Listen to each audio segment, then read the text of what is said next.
ಅಮಿತ್ ಶಾಗೆ ಧಿಕ್ಕಾರ ಧಿಕ್ಕಾರ ಧಿಕ್ಕಾರ ಅಮಿತ್ ಶಾಗೆ ಧಿಕ್ಕಾರ ಧಿಕ್ಕಾರ ಧಿಕ್ಕಾರ ಅಮಿತ್ ಶಾಗೆ ಧಿಕ್ಕಾರ ಧಿಕ್ಕಾರ ಧಿಕ್ಕಾರ ಅಮಿತ್ ಶಾ ಅಂಕಲ್ ನೇರನೇ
फूट से मारेंगे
ನೋಡ್ರಿ ಚಲೋ ಮೊದಲು ನಮ್ಮನ್ನು ತೋರ್ಪನಿ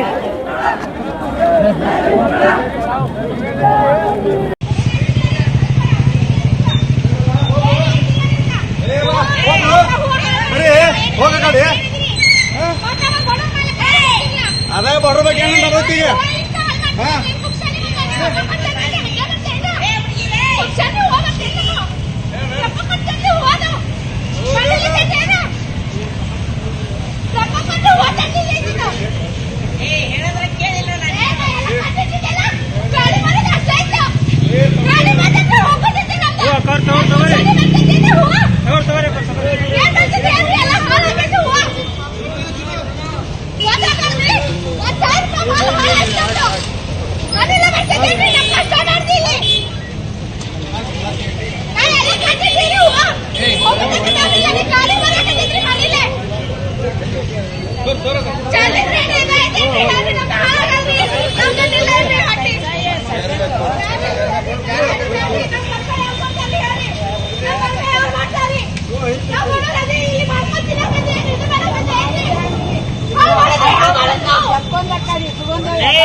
ಏನ ಅವ್ರೇನ್ ಯಾರ ಕಾಲ ಮಾಡ್ಲಕಂತಿದ್ರು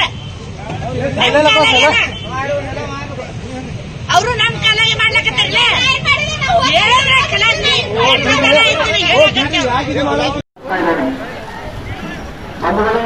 ಪ್ರಜಾಪ್ರಭುತ್ವ ವ್ಯವಸ್ಥೆಯಲ್ಲಿ ವಾಕ್ ಸ್ವಾತಂತ್ರ್ಯ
ಭಾರತ ದೇಶದ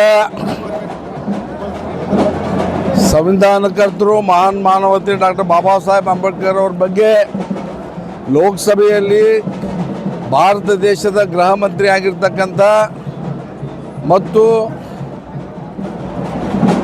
BJP ನಾಯಕರು ಆಗಿರ್ತಕ್ಕಂಥ ಅಮಿತ್ ಶಾ ಅವರು ಡಾಕ್ಟರ್ ಬಾಬಾ ಸಾಹೇಬ್ ಅಂಬೇಡ್ಕರ್ ಅವ್ರ ಬಗ್ಗೆ ಅತ್ಯಂತ ಅವಹೇಳನಕಾರಿ ಮಾತನಾಡಿದ್ದಕ್ಕೆ, ಅವರಿಗೆ ವ್ಯಕ್ತಿತ್ವಕ್ಕೆ ಅಪಮಾನ ಮಾಡಿದ್ದಕ್ಕೆ ನಾವು ಇವತ್ತು ಬಿಜಾಪುರ ಬಂದ್ ಕರೆಯನ್ನು ನಾವು ಎಲ್ಲ ಅಹಿಂದ ಸಂಘಟನೆ, ಎಲ್ಲ ದಲಿತ ಸಂಘಟನೆ, ಎಲ್ಲ ಪ್ರಗತಿಪರ ಸಂಘಟನೆ, ಮಹಿಳಾ ಸಂಘಟನೆ, ಎಲ್ಲ ಒಕ್ಕೂಟಗಳ ವತಿಯಿಂದ ಬಂದ್ ಮಾಡಿದ್ದೇವೆ.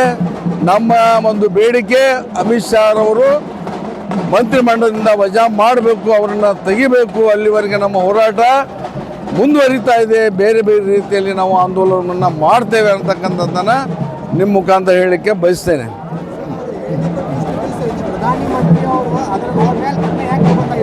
ಹಾಂ, ಅಮಿತ್ ಶಾ ಅವರು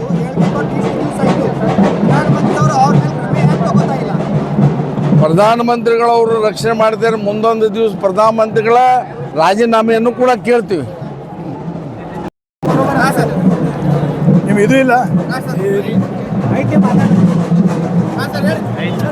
ಫೋಟೋ ಲೋಕಸಭೆಯಲ್ಲಿ ಕೇಂದ್ರ ಗೃಹ ಸಚಿವ ಅಮಿತ್ ಶಾ ಸಂವಿಧಾನ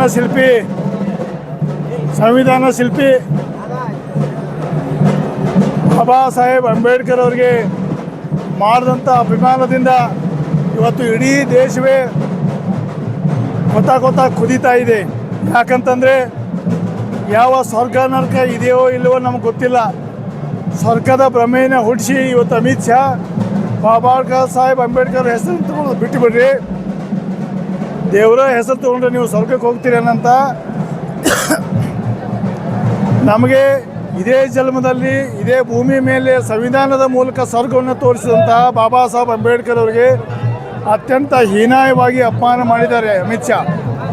ಮತ್ತು ಇಡೀ ದೇಶಾದ್ಯಂತ ಇಷ್ಟು ದೊಡ್ಡ ಪ್ರಮಾಣದ ಹೋರಾಟ, ಬಂದ್, ರಾಜೀನಾಮೆ ಒತ್ತಾಯಿಸಿ ನಡೀತಾ ಇದ್ದರೂ ಕೂಡ ಪ್ರಧಾನಮಂತ್ರಿ ನರೇಂದ್ರ ಮೋದಿ ಅಮಿತ್ ಶಾ ಅವರ ಹೇಳಿಕೆ ಬಗ್ಗೆ ಇನ್ನೂವರೆಗೆ ಬಾಯಿ ಬಿಟ್ಟಿಲ್ಲ. ಇದರ ಅರ್ಥ ಏನು ತೋರಿಸ್ತದಪ್ಪ ಅಂತಂದರೆ ಅಮಿತ್ ಶಾ ಹೇಳಿಕೆಗೆ ಅಥವಾ ಬಾಬಾ ಸಾಹೇಬರು ಮಾಡಿದ ಅಪಮಾನಕ್ಕೆ ಮೋದಿ ಕೂಡ ಬೆಂಬಲ ಇದ್ದಾರೆ ಅಂಥೇಳಿ ನಾವು ಭಾವಿಸ್ಬೇಕಾಗ್ತದೆ. ಅದಕ್ಕಾಗಿ ನಾವು ಈ ಸಂವಿಧಾನ ಏನಾದರೂ ಬಾಬಾ ಸಾಹೇಬ್ ಅಂಬೇಡ್ಕರ್ ನಮಗೆ ಕೊಡದೇ ಹೋಗಿದ್ರೆ ನಾವು ಪಶು ಪಕ್ಷಿ ಪ್ರಾಣಿಗಳ ಥರ ಬದುಕಬೇಕಾಗಿತ್ತು. ಇವತ್ತು ನಾವೇನಾದರೂ ಮನುಷ್ಯರ ತಹ ಅತ್ಯಂತ ಸ್ವಾಭಿಮಾನದಿಂದ, ಗೌರವದಿಂದ, ಘನತೆಯಿಂದ ಒಂದು ನಮ್ಮ ಹಕ್ಕನ್ನು ಪಡೆದು ಇವತ್ತು ಬದುಕ್ತಾ ಇದ್ದೀವಪ್ಪ ಅಂದರೆ ಅದಕ್ಕೆ ನಮ್ಮೆಲ್ಲರ ತಂದೆ ತಾಯಿ ಸ್ವರೂಪವಾದಂಥ ಬಾಬಾ ಸಾಹೇಬ್ ಅಂಬೇಡ್ಕರ್ ಅವರು ಕಾರಣ. ಇವತ್ತು ಯಾವ ರೀತಿ ನಮ್ಮ ತಾಯಿಯವರಿಗೆ, ತಂದೆಗೆ ಯಾರಾದರೂ ಏನಾದರೂ ಅಂದಾಗ ನಮಗೆ ಯಾವ ರೀತಿ ಕೋಪ ರೋಷ ಬರ್ತದೋ ಅದಕ್ಕಿಂತ ಹೆಚ್ಚು, ಯಾಕಂದರೆ ತಂದೆ ತಾಯಿ ಜನ್ಮ ಕೊಟ್ಟಿದ್ರೆ ಬಾಬಾ ಸಾಹೇಬ್ ಅಂಬೇಡ್ಕರ್ ಅವರು ನಮಗೆ ಬದುಕನ್ನು ಕೊಟ್ಟಿದ್ದಾರೆ. ಅವರು ಹಚ್ಚಿದಂಥ ದೀಪದ ಬೆಳಕಿನಲ್ಲಿ ನಾವೆಲ್ಲರೂ ಇವತ್ತು ಶೋಷಿತರು ಬದುಕ್ತಾ ಇದ್ದೀವಿ. ಈ ದೇಶದ 135 ಕೋಟಿ ಜನಸಂಖ್ಯೆಯಲ್ಲಿ ಸುಮಾರು 85% ನಾವು ಶೋಷಿತರು ಇದ್ದೇವೆ. ಈ ಶೋಷಿತರು ಇವತ್ತೇನಾದರೂ ನಾವು ಬಟ್ಟೆಗೆ ಒಂದು ಹಕ್ಕಿನ ಮೂಲಕ ಪಡೆದು ಬದುಕ್ತಾ ಇದ್ದೀವಿ, ಗೌರವಿತ ಜೀವನ ನಡೆಸ್ತಾ ಇದ್ದೀವಿ. ನಮಗೇನಾದರೂ ಮೀಸಲಾತಿ ಸಿಕ್ಕಿದ್ರೆ ಅದು ಬಾಬಾ ಸಾಹೇಬ್ ಅಂಬೇಡ್ಕರ್ ಅವರ ಪುಣ್ಯ. ಅದು ಇಡೀ ಜಗತ್ತೇ ಕೊಂಡಾಡುವಂಥ ಒಂದು ದೊಡ್ಡ ಸಂವಿಧಾನವನ್ನು ಅಷ್ಟೊಂದು ಕಷ್ಟದಲ್ಲಿ ಸ್ವತಃ ಅಂಬೇಡ್ಕರ್ ಅವರ 4 ಮಕ್ಕಳನ್ನು ಕಳೆದುಕೊಂಡು ಬಡತನದಲ್ಲಿದ್ದರೂ ಕೂಡ ನಮಗೆ ಸಂವಿಧಾನವನ್ನು ಬರೆದು ನಮಗೆ ಬೆಳಕನ್ನು ತೋರಿಸಿದ್ದಾರೆ. ಅಂಥ ಪುಣ್ಯಾತ್ಮನಿಗೆ ಇವತ್ತು ಅಪ್ಪನಾಗಿದೆ. ಇಡೀ ಬಿಜಾಪುರ ಜಿಲ್ಲೆ ಬಂದ್ ಕರೆಯನ್ನು ಕೊಟ್ಟಿದ್ದೀವಿ, ಅತ್ಯಂತ ಯಶಸ್ವಿಯಾಗಿದೆ. ಎಲ್ರಿಗೂ ಧನ್ಯವಾದ ಹೇಳಕ್ಕೆ ಇಚ್ಛೆಪಡ್ತೇನೆ. ನಾನು ಸೋಮನಾಥ್ ಕಳ್ಳಿಮನಿ ಅಹಿಂದ ಮುಖಂಡ. ಇವತ್ತಿನ ದಿವಸ ನಾವೆಲ್ಲ ನಮ್ಮ ಸಮುದಾಯಗಳು ಇವತ್ತು ಅಮಿತ್ ಶಾ ಅವರವರು ಇದ್ದ ನಾವು ಏನೋ ಈ ಒಂದು ಸ್ಟ್ರೈಕನ್ನು ಹಮ್ಮಿಕೊಂಡಿದ್ದೀವಿ. ನಿಜವಾಗಲೂ ಕೇಂದ್ರ ಸರ್ಕಾರ ಅವ್ರನ್ನ ಕೂಡಲೇ ಅವರ ರಾಜೀನಾಮೆ ಕೊಟ್ಟು ಇಲ್ಲಾಂದರೆ ಅವರ ಸಂಪುಟ ಸಭೆಯಿಂದ ವಜಾ ಮಾಡಬೇಕು ಅಂತ ನಿಮ್ಮ ಮುಖಾಂತರದಿಂದ ನಾನು ಕೇಂದ್ರ ಸರ್ಕಾರಕ್ಕೆ ಆಗ್ರಹ ಮಾಡ್ತಿದ್ದೀನಿ. ಯಾಕೆಂದರೆ ನಮ್ಮ ಸಂವಿಧಾನ ಶಿಲ್ಪಿ ಅಂಬೇಡ್ಕರ್ ಅವರಿಗೆ ಕೇವಲ ಹೀನಾಯವಾಗಿ ಮಾತಾಡಿರೋದು ಅವ್ರನ್ನ ನಿಜವಾಗ್ಲೂ ನಾವೆಲ್ಲ ಖಂಡಿಸಿ ಇವತ್ತು ಅವರ ರಾಜೀನಾಮೆ ಕೊಡೋ ತನಕ ಅವ್ರನ್ನ ಸಂಪುಟ ಸಭೆಯಿಂದ ವಜಾ ಮಾಡೋವರೆಗೂ ನಮ್ಮ ಈ ಹೋರಾಟ ನಿಲ್ಲ ಅನ್ನೋ ಮಾತನ್ನ ಈ ಸಂದರ್ಭದಲ್ಲಿ ನಿಮ್ಮ ಮುಖಾಂತರ ಹೇಳೋದಕ್ಕೆ ಇಷ್ಟಪಡ್ತೀನಿ. ಸರ್, ನಿನ್ನೆ ರಮೇಶ್ ಜಿಗ್ಗಿನಿ ಅವರು ಹೇಳಿದರು ಪ್ರೆಸ್ ಮೀಟ್ ಮಾಡಿ, ಇದು ಅಮಿತ್ ಶಾ ಅವ್ರದ್ದು ಏನು ಹೇಳಿಕೆ ಅದೋ ಅದು ತಿರುಚಿ ತೋರಿಸ್ಲಾಗತ್ತಾರಂತ. ಸರ್, ಅವ್ರು ಏನಾದರೂ ಒಂದು ನೆಪ ಹೇಳಬೇಕಾದ್ರು ಹಿರಿಯರು ಇದ್ದಾರೆ, ಅದ್ರ ಬಗ್ಗೆ ಹೇಳೋಕ್ಕೆ ನಾನು ಚಿಕ್ಕವನಾಗ್ತೀನಿ. ಅದ್ರ ಬಗ್ಗೆ ನಮ್ಮ ಆಲ್ಗೂರು ಸಾಹೇಬರು ಉತ್ತರ ಕೊಡ್ತಾರೆ. ಅದರಿಂದ ನಿಜವಾಗ್ಲೂ ಅವ್ರಿಗೆ ನಾವು ಈ ಅಮಿತ್ ಶಾ ಅವ್ರನ್ನ ವಿರುದ್ಧ ನಾವು ಖಂಡಿಸಿ ಇವತ್ತು ಹೋರಾಟ ಮಾಡ್ತೀವಿ. ಅವರ ರಾಜೀನಾಮೆ ಕೊಡಿದವರು ಕೇಂದ್ರ ಸರ್ಕಾರ ವಜಾ ಮಾಡೋವರೆಗೂ ನಮ್ಮ ಹೋರಾಟ ನಿಲ್ಲಲ್ಲ ಅನ್ನೋ ಮಾತನ್ನ ಈ ಸಂದರ್ಭದಲ್ಲಿ ಹೇಳಕ್ಕೆ ಇಷ್ಟಪಡ್ತೀನಿ. ಈಗ 15 ದಿವಸ ಆಯಿತು, ದೇಶವ್ಯಾಪಿ ಹೋರಾಟ ನಡೀತಾ ಇದೆ. ಅವರು ಇನ್ನೂ ತನಕ ಆ್ಯಕ್ಷನ್ ಆಗಿಲ್ಲ. ನೀವೇ ಅರ್ಥ ಮಾಡಬೇಕಾದ್ರೆ ನೀವೇ ಉತ್ತರ ಕೊಡಬೇಕು ಸರ್. ಅವರು BJP ಅವರು ಎಷ್ಟು ಮಂಡ್ರಿದ್ದಾರೆ ಅನ್ನೋದು ನೀವೇ ವಿಚಾರ ಮಾಡಬೇಕು. ಯಾಕೆಂದರೆ ಇದುವರೆಗೂ ಯಾವುದೇ ಒಂದು ವಿಚಾರವಾಗಲಿ, ಒಂದು ಅಭಿವೃದ್ಧಿ ಆಗಲಿ ಕೇಂದ್ರ ಸರ್ಕಾರದಿಂದ ಏನೂ ಇಲ್ಲ. ಒಂದು ಕೋಮಿಗೆ ಜಗಳ ತಂದಿಕ್ಕರದಾಗಲಿ, ಜಾತಿ ರಾಜಕಾರಣ ಬಿಟ್ಟರೆ ಯಾವುದೇ ಒಂದು ಅಭಿವೃದ್ಧಿ ಅವರಿಂದ ಆಗಿಲ್ಲ. ನಿಮಗೆ ತಿಳಿದಿರುವಂಥ ಏನು ಅಭಿವೃದ್ಧಿ ಆಗಿದೆ ಹೇಳ್ರಿ? ಬರೀ ಒಂದು ಕೋಮುವಿಂದ ಒಂದು ಜಾತಿ ಬೀಜದೆ ಬಿಟ್ಟರೆ ಇನ್ನೇನು ಅವ್ರಿಗೆ ಬೇರೆ ಕೆಲಸ ಇಲ್ಲ. ಇದು ಹೋರಾಟ ಇಲ್ಲಿವರೆಗೆ ನಾವು ಅಮಿತ್ ಶಾ ಅವರ ವಜಾ ಮಾಡಿ ಸಂಪುಟದಿಂದ ವಜಾ ಮಾಡೋವರೆಗೂ ಈ ಹೋರಾಟ ನಿಲ್ಲಲ್ಲ ಅನ್ನೋ ಮಾತನ್ನ ಈ ಸಂದರ್ಭದಲ್ಲಿ ನಾನು ಹೇಳ್ತಾ ಇದ್ದೀನಿ. ಆಗಬೇಕು ಅಂತ ಹೇಳಕ್ಕೆ ಇಷ್ಟಪಡ್ತೀನಿ. ದೇಶದ ಮತ್ತು ರಾಷ್ಟ್ರದ ನಾಯಕರಾದಂಥ ಡಾಕ್ಟರ್ ಬಾಬಾ ಸಾಹೇಬ್ ಅಂಬೇಡ್ಕರ್ ಅವರಿಗೆ ಅವಮಾನ ಆದರೂ ಸಹ ಒಂದು ಆ ಪಕ್ಷದಿಂದ ವಜಾಗೊಳಿಸದೇ ಇರೋದು. ಎರಡನೇದು, ಗೃಹ ಮಂತ್ರಿಗಳು ಸ್ವಯಂ ಪ್ರೇರಿತರಾಗಿ ರಾಜೀನಾಮೆಯನ್ನು ನೀಡಿ ಸಂಸತ್ತನ್ನು ಖಾಲಿ ಮಾಡಿ ಹೊರಗೆ ಬರಬೇಕಿತ್ತು. ದೇಶದ ಬಹುಸಂಖ್ಯಾತರಾದಂಥ ಅಂಬೇಡ್ಕರ್ ಮನಸ್ಸುಗಳಿಗೆ ನೋವು ಮಾಡಿದ್ದಾರೆ. ಮತ್ತು ಇಲ್ಲಿ ಸ್ಥಳೀಯ ಸಂಸದರಿಗೆ ನಾನು ನಾಚಿಕೆ ಆಗಬೇಕು, ನೀವು ಮೀಸಲ ಕ್ಷೇತ್ರದಿಂದ ಆಯ್ಕೆಯಾಗಿ ಅಂಬೇಡ್ಕರ್ ಅವರಿಗೆ ಅವಮಾನ ಮಾಡಿದ್ದಾರೆ. ನಿಮ್ಮ ಪಕ್ಷದ ಒಳಜಗಳ ರಾಜಕೀಯ ಬೇರೆ ಇಟ್ಕೊಳ್ಳಿ. ನಾವು ಕೇಳ್ತಾ ಇರೋದು ಡಾಕ್ಟರ್ ಬಾಬಾ ಸಾಹೇಬ್ ಅಂಬೇಡ್ಕರ್ ನೀವು ಹೇಳೋಕ್ಕಿಂತ ದೇವ್ರ ಜಪ ಮಾಡಿದರೆ ನಿಮಗೆ 7 ಜನ್ಮದ ಪುಣ್ಯ ಸಿಗುತ್ತೆ ಅಂತ ಹೇಳ್ತೀರಾ. ನಾಚಿಕೆ ಆಗಬೇಕು. ಯಾವ ದೇವರು ಬಂದು ನಿಮ್ಮ ಮೀಸಲ ಕ್ಷೇತ್ರವನ್ನು ಕೊಟ್ಟಿಲ್ಲ. ಇವತ್ತು ಡಾಕ್ಟರ್ ಬಾಬಾ ಸಾಹೇಬ್ ಅಂಬೇಡ್ಕರ್ ಇರೋದ್ರಿಂದಾನೇ ಸಂವಿಧಾನದಲ್ಲಿ ಮೀಸಲಾತಿ ಇದೆ. ಆ ಮೀಸಲಾತಿಯಿಂದನೇ ಇವತ್ತು ನೀವು ಸಂಸದರ ಅಧಿಕಾರ ಹಿಡಿದಿದ್ದೀರಾ. ಮತ್ತು ಯಾವ ದಲಿತ ನಾಯಕರು ನನ್ನ ರಾಜೀನಾಮೆ ಕೇಳೋಕ್ಕೆ ಹಕ್ಕಿಲ್ಲ ಅಂತ ಹೇಳ್ತೀರಾ. ದಲಿತರು ಹಾಕಿದ್ದ ಓಟನ್ನು, ಬಹುಜನ ಸಂಖ್ಯಾತರ ಹಾಕಿದ್ದ ಓಟನ್ನು ತೊಗೊಂಡು ಇವತ್ತು ನೀವು ಆ ಸೀಟಲ್ಲಿ ಕುಂತಿದ್ದೀರಾ. ನೀವು ಪಕ್ಷದ ಪರವಾಗಿ ಇದ್ದೀರಾ ಇಲ್ಲ ಅಂಬೇಡ್ಕರ್ ಸಂವಿಧಾನದ ಪರವಾಗಿ ಇದ್ದೀರಾ ಅಂತೇಳಿ ಸಂಸದರು ಇಲ್ಲಿ ಉತ್ತರ ಕೊಡಲೇಬೇಕಾಗುತ್ತೆ. ನಿಮ್ಮ ರಾಜೀನಾಮೆ ಯಾಕೆ ಕೇಳ್ತಾ ಇದ್ದೀವಿ ಅಂತಂದರೆ, ಈ ಬಹುಸಂಖ್ಯಾತರ ಮನಸ್ಸುಗಳಿಗೆ ನೋವಾಗಿದೆ, ಅಂಬೇಡ್ಕರ್ ವಿಚಾರಗಳಿಗೆ ನೋವಾಗಿದೆ. ಹಾಗಾಗಿ ಇವತ್ತು ಖಂಡಿಸಿ ಬಿಜಾಪುರ ಬಂದನ್ನು ಕರೆ ಕೊಟ್ಟಿದ್ದೀವಿ. ರಾಜ್ಯದಂಥ ಉಗ್ರ ಹೋರಾಟ ನಡೆಯುತ್ತೆ. ಎಲ್ಲಿವರೆಗೂ ನೀವು ರಾಜೀನಾಮೆ ನೀಡಲ್ಲ, ಈ ಹೋರಾಟ ನಿಲ್ಲಲ್ಲ ಅಂತೇಳಿ ಈ ಮುಖಾಂತರ ನಾವು ಹೇಳೋಕ್ಕೆ ಇಷ್ಟಪಡ್ತೀವಿ. ಸ್ಥಳೀಯ ನವಸ್ಫೂರ್ತಿ ಸಂಘದ ಎಲ್ಲ ಸಂಘಟನೆಯ ಪದಾಧಿಕಾರಿಗಳು ಇವತ್ತು ಬೀದಿಗೆ ಬಂದಿದ್ದಾರೆ. ಯಾಕಂದರೆ ಅವರು ಬರೆದಿದ್ದ ಸಂವಿಧಾನದಿಂದನೇ ಇವತ್ತು ಇವುಗಳಿಗೆ ಹಕ್ಕು ಸಿಕ್ಕಿದೆ.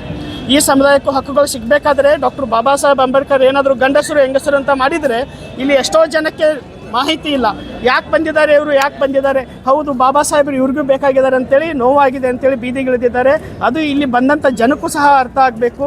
ಬಾಬಾ ಸಾಹೇಬರು ಓನ್ಲಿ ದಲಿತ ನಾಯಕರಲ್ಲ, ಇಡೀ ಪ್ರಪಂಚದ ನಾಯಕರು, ಈ ದೇಶದ ನಾಯಕರು ಮತ್ತು ನಮ್ಮೆಲ್ಲರ ಮನಸ್ಸಿನ ನಾಯಕರು ಅಂತೇಳಿ ಹೇಳೋಕ್ಕೆ ಇಷ್ಟಪಡ್ತೀನಿ. ಜೈ ಭೀಮ್. ಮಲ್ಲು ಕುಂಬಾರ್, ಸಾಮಾಜಿಕ ಹೋರಾಟಗಾರ. ಮುಂದಿನ ಹೋರಾಟ ತೀರಾ ಉಗ್ರವಾಗಿರುತ್ತೆ. ಇವತ್ತು ವಿಜಯಪುರ ಜಿಲ್ಲೆಯ ಎಲ್ಲ ನಾಯಕರು, ಪಕ್ಷಾತೀತವಾಗಿ ಎಲ್ಲ ನಾಯಕರು, ರಾಜು ಆಲ್ಗೂರ್ ಇರ್ಬೋದು, ಮುಷರಿಫ್ ಅವ್ರು ಇರ್ಬೋದು, ಇನ್ನೂ ಹಲವಾರು ನಾಯಕರು ಒಟ್ಟುಗೂಡಿ ಇವತ್ತು ಬಂಧನ ಕರೆ ಕೊಟ್ಟು ಯಶಸ್ವಿಯಾಗಿ ಶಾಂತಿಯುತವಾಗಿ ನಾವೆಲ್ಲೇ ಗೊಂದಲ ಜಗಳವನ್ನು ಮಾಡಲ್ಲ, ಯಾರಿಗೆ ಕಲ್ಲುಗಳನ್ನು ತೋರಲ್ಲ. ನಮ್ಮ ಹೋರಾಟ ಸಂವಿಧಾನದ ಆಶಯಗಳ ಪರವಾಗಿರುತ್ತೆ. ನಮ್ಮ ಹೋರಾಟ ಬಾಬಾ ಸಾಹೇಬರ ಆಶಯಗಳ ಪರವಾಗಿರುತ್ತೆ. ಡಾಕ್ಟರ್ ಬಾಬಾ ಸಾಹೇಬ್ ಅಂಬೇಡ್ಕರ್ಗೆ ನೋವಾದರೆ ಈ ಇಡೀ ಒಂದು ಮನಕುಲಕ್ಕೆ ನೋವಾಗಿದೆ ಅಂತೇಳಿ ಹೇಳೋಕ್ಕೆ ಇಷ್ಟಪಡ್ತೀವಿ. ಅಮಿತ್ ಶಾ ತಕ್ಷಣ ರಾಜೀನಾಮೆ ನೀಡಬೇಕು. ನಮ್ಮ ಹಕ್ಕತ್ವ BJP ಅವರು ತಕ್ಷಣ ಕ್ಷಮೆಯನ್ನು ಯಾಚಿಸಬೇಕು. ಸಾರ್ವಜನಿಕವಾಗಿ ನಿಮ್ಮ ಪಕ್ಷದ ರಾಜಕೀಯಗಳನ್ನು ನೀವು ಏನಾದರೂ ತಿಕ್ಕಾಟ ಮಾಡ್ಕೊಳ್ಳಿ, ಬಾಬಾ ಸಾಹೇಬ್ರನ್ನ ಯಾವ ಪಕ್ಷದವರು ಎಳೆದು ತರಬೇಡಿ ಅಂತೇಳಿ ಈ ಮೂಲಕ ನಿಮಗೆ ಎಚ್ಚರಿಕೆಯನ್ನು ನೀಡ್ತಾ ಇದ್ದೀವಿ. ನಿಮಗೆ आज 30 तारीख को बीजापुर बंद करे दिए थे पूरे संघ संस्थे वाले मिला को। अब सिद्धेश्वर गुड़ी से पूजा कर को आए, अब रैली चालू होती है। ये पूरे बीदी बदी व्यापारी, तरकारी मार्केट, ये पूरे किराना बाजार, APMC और पुलिस डिपार्टमेंट वाले बहुत हेल्प कर रहे हैं। इनका पहला हमें शुक्रिया अदा करते हैं।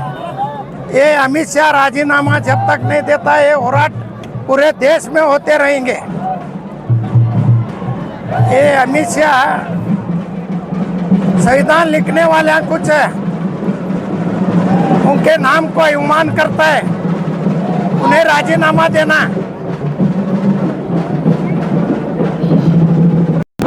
आज बीजापुर शहर में बीजापुर बंद का ऐलान किया गया है, क्योंकि जो अमित शाह जी बोले कि ये शब्द हमारे बाबा साहब अम्बेडकर के वास्ते, इसलिए हम सब मिलकर अमित शाह के खिलाफ ये प्रतिभटना रैली बीजापुर बंद का ऐलान किया गया है।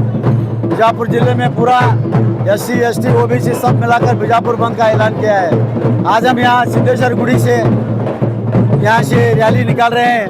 यहाँ से फिर जाएंगे हमारे गांधी चौक से फिर बसंत सर्कल से अम्बेडकर सर्कल तक रैली खत्म हो जाएगी। ये रैली अमित शाह को माफ़ी मांगने की है। अगर वो माफ़ी ना मांगेंगे, ये हमारा प्रतिभटना ठहरने वाला नहीं है। ये हर जगह पूरे हिंदुस्तान में प्रतिभटना होने वाला है। मैं समझता हूँ आज के आवाम अब 1 बजे से शुरू होने वाली है ये रैली के वास्ते। जय हिंद, जय कर्नाटक।